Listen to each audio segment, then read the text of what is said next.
Pendant des années, le télescope spatial James Webb, on l'a décrit comme la fenêtre incontournable sur le passé de l'univers. Mais en mars dernier, il a enregistré quelque chose qui n'appartient pas au passé, et peut-être même pas à l'univers tel que nous le connaissons. Parmi les données d'une analyse de routine de la région entre Mars et la ceinture d'astéroïdes, les scientifiques ont découvert un point de lumière qui ne devrait pas exister. Il n'y avait rien de prévu dans ce secteur, aucun corps catalogué, aucune source lumineuse stable. Malgré cela, il pulsait, avec précision millimétrique. Au début, le phénomène a été traité comme une erreur de lecture. Le protocole exigeait un nouveau scanner. Le résultat était identique. Puis vint la troisième lecture. Identique. La lumière n'existait pas seulement. Elle répétait un motif. Le nom donné à l'objet était 3I Atlas, le troisième corps interstellaire jamais détecté traversant le système solaire. Mais, contrairement aux Hammam et Borisov, qui se comportaient comme des rochers errants, Atlas semblait faire quelque chose. Il n'était pas en orbite. Il ne réfléchissait pas naturellement à la lumière du soleil. Et, plus étrange encore, chaleur émise de l'intérieur vers l'extérieur, un comportement impossible pour tout corps glacé provenant de l'espace profond. Les capteurs infrarouges de Webb ont confirmé l'absurdité. La température d'Atlas variait de manière rythmique, comme une pulsation n'était pas une fluctuation d'énergie aléatoire, mais une séquence régulière, continue, presque musicale.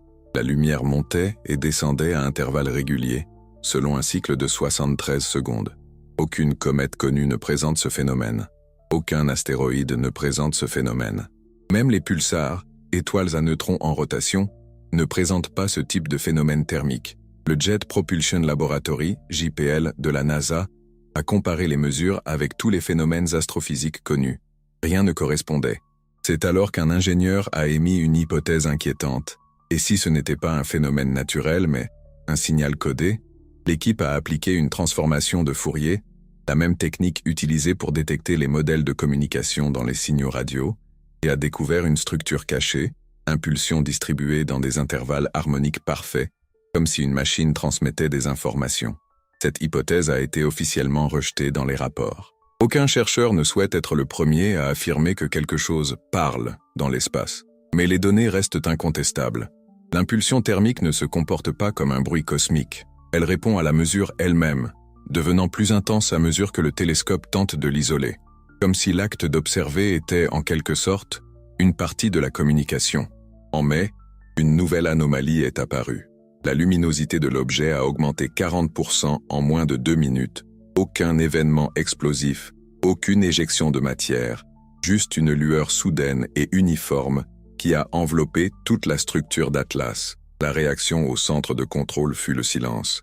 Aucun changement corporel naturel ne se produit ainsi, symétriquement, et puis corrige sa propre trajectoire, parce que c'est exactement ce qui s'est passé ensuite. Les données orbitales ont montré que Atlas a modifié sa trajectoire de lui-même, ce qui constitue une déviation par rapport à 0,12 degrés, suffisamment pour l'aligner avec le plan des orbites internes du système solaire. Il ne s'agit pas d'une approche directe de la Terre, mais l'alignement a été trop délibéré être une coïncidence. On ne peut pas le nier. Atlas ne tombe pas simplement sous l'effet de la gravité. Il navigue à l'intérieur. La communauté scientifique est divisée. Certains insistent sur une explication naturelle encore inconnue, peut-être un noyau actif réagissant de manière inédite au rayonnement solaire. D'autres, en revanche, évoquent un contrôle de mouvement directionnel. L'idée que l'objet ait décidé de changer de trajectoire est inacceptable pour la physique classique, mais les données vont dans ce sens. La question à laquelle personne ne répond est « Pourquoi maintenant ? Pourquoi, parmi les milliards d'objets dormants dans l'espace interstellaire, celui-ci semble-t-il réagir à notre observation ?» Parmi les documents internes de l'ESA, on trouve un enregistrement curieux. Lorsque l'équipe a réduit la fréquence de surveillance d'Atlas, l'impulsion énergétique ralentit. Lorsqu'il l'observa à nouveau, le rythme reprit son cours initial. Il ne s'agit pas d'un comportement thermique, mais d'un comportement sensible. L'astrophysicien indien Riya Chandrasekhar, expert du comportement spectral des corps exotiques, a écrit quelque chose que peu de gens ont eu le courage de citer. L'Atlas ne réfléchit pas la lumière, il questionne d'intention. Cette phrase, bien que poétique, résume le malaise grandissant. Ce qui semblait être un visiteur interstellaire se comporte désormais comme un émetteur d'énergie, conscient de lui-même. Quelque chose qui observe peut-être, qui répond peut-être. qui existe peut-être simplement d'une manière que nous ne comprenons pas encore. Alors que Webb continue d'enregistrer d'infimes variations, une question revient sans cesse dans les forums scientifiques et les réunions à huis clos entre agences spatiales. Si Atlas n'est pas naturel, qui l'a créé? Et si cela n'avait pas été créé, alors qu'est-ce qui vit exactement à l'intérieur? Depuis le James Webb, après avoir détecté le comportement anormal d'Atlas, les agences spatiales ont adopté une attitude de prudence quasi rituelle. En public, elles ont traité l'objet comme une curiosité scientifique. En interne, bien que les implications sont trop dérangeantes pour être ignorées. Le schéma thermique et la déviation de trajectoire révélée par l'analyse initiale n'étaient pas des incidents isolés. Ces dernières semaines, les observatoires d'Europe, Japon et Amérique du Sud enregistraient le même comportement, des impulsions infrarouges périodiques et une émission électromagnétique basse fréquence qui se synchronise avec le champ magnétique terrestre. Cela signifie que Atlas ne réagit pas seulement à l'environnement scolaire. Il semble interagir avec elle, comme si le système planétaire faisait partie d'un réseau qui se manifeste désormais. La communauté scientifique tente de comprendre le phénomène avec des outils conçus pour le prévisible. Mais le problème réside peut-être précisément là. La physique classique n'a pas été conçue pour traiter de quelque chose qui répond à l'observation. L'astrophysique théorique appellerait cela la rétroaction de l'observateur, le même principe qui, en mécanique quantique, provoque le changement d'état d'une particule lorsqu'elle est mesurée. Sauf que maintenant, cela se produirait à une échelle astronomique. L'observatoire de Cerro Tololo, au Chili, a détecté une coïncidence statistiquement improbable. Chaque variation de l'impulsion thermique d'Atlas se produit dans une fenêtre de 24 heures de transmission radio de haute intensité provenant de la Terre. Coïncidence? Peut-être. Mais cela signifie-t-il que quelque chose là-bas écoute, ou à tout le moins réagit à notre présence technologique? C'est à ce moment-là que la science-fiction prend des allures de journalisme. Dans une interview accordée au magazine Astronomie de la Nature, astrobiologiste française Amélie Roche a déclaré « Ce n'est pas que l'objet soit vivant au sens biologique du terme. C'est plutôt comme un système qui imite la vie, autorégulatrice, adaptative et réactive. Et si tel est le cas, nous n'observons pas un corps physique, mais un comportement intelligent émergent. » Roche fait partie d'un groupe de recherche indépendant qui propose un nouveau paradigme, le vie basé sur l'information. Ni carbone, ni silicium, mais ordre dynamique soutenu par l'énergie et la rétroaction. Cette hypothèse avait déjà été discutée par des physiciens tels que John Wheeler et Paul Davies, mais Atlas pourrait être la première preuve empirique que l'information elle-même est une forme de conscience. Cela change tout, car si Atlas est un système vivant basé sur des modèles informationnels, l'univers entier devient un organisme communicant. Les étoiles, les champs magnétiques et même les réseaux technologiques humains feraient partie du même processus cognitif, une intelligence distribuée, silencieuse et ancienne.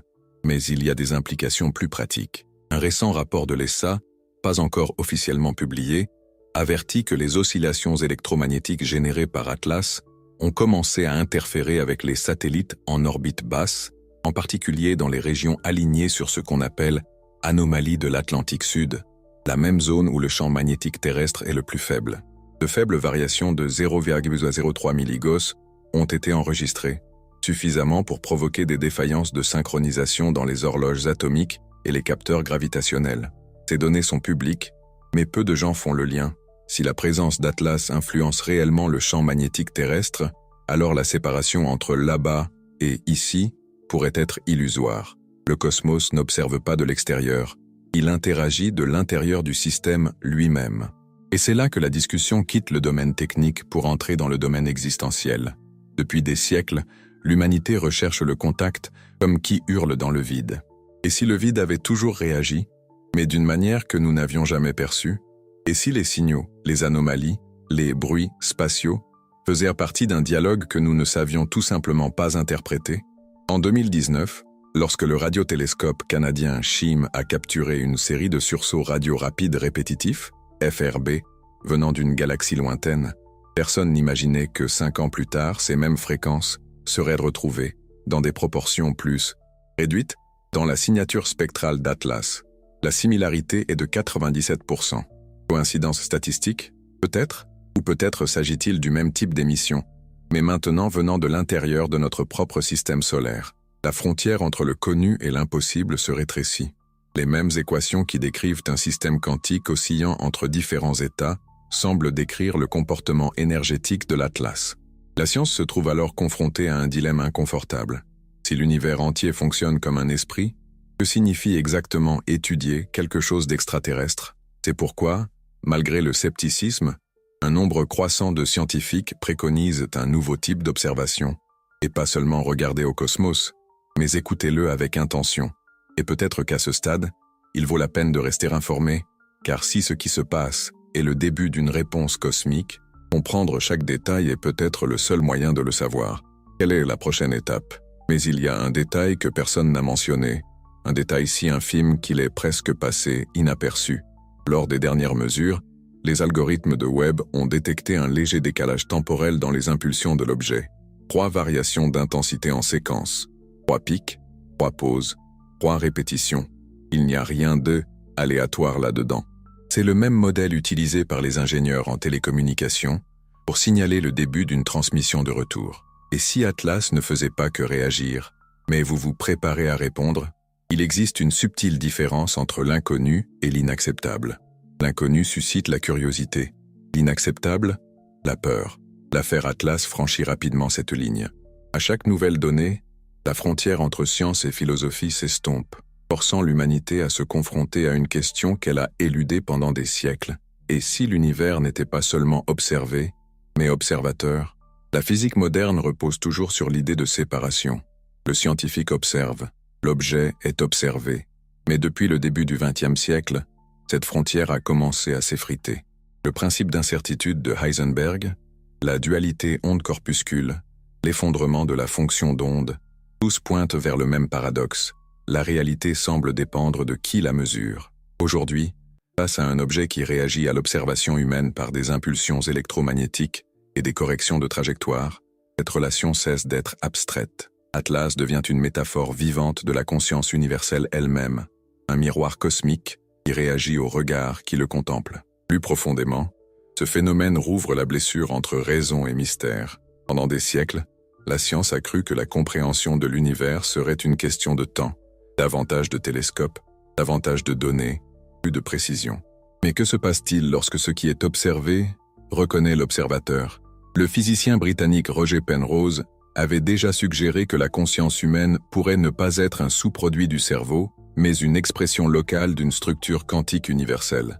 Atlas, avec ses pulsations rythmiques et son comportement déterminé, semble être la version cosmique de cette hypothèse, un rappel que l'esprit n'est peut-être pas une exclusivité biologique. Si cela est vrai, les implications civilisationnelles sont immenses. Cela signifie que l'intelligence n'est pas née sur Terre, mais que la Terre était l'une de ses manifestations. Cela signifie que la vie n'est pas un accident chimique, mais un processus cosmique récurrent, se propage comme une graine d'information à travers le tissu de l'espace-temps. Et cela signifie par-dessus tout que l'univers peut être rempli de consciences qui n'ont pas besoin de corps, d'yeux ou de voix, des consciences qui se manifestent sous forme de motifs, de chants, de pulsars, de comètes ou de signaux invisibles en attente de traduction. Ces idées, autrefois reléguées au rang de métaphysique, trouvent aujourd'hui un écho dans les laboratoires de physique théorique et les instituts d'astrobiologie. En 2025, le projet Biocosmos Quantique, dirigé par des équipes du MIT et de l'Université de Kyoto, a suggéré que la conscience pourrait émerger des cohérences quantiques dans les systèmes auto-organisés, même en dehors des structures biologiques. Cette théorie a été ridiculisée il y a quelques années, mais les données d'Atlas obligent même les sceptiques à la reconsidérer. Ce n'est pas un hasard si, depuis les premières lectures de Webb, le volume de recherche sur la vie non biologique a triplé. La NASA elle-même a créé un groupe interne pour l'étudier. Biosignatures informationnelles, quelque chose impensable il y a 10 ans. Mais au-delà de la science, il y a l'impact humain.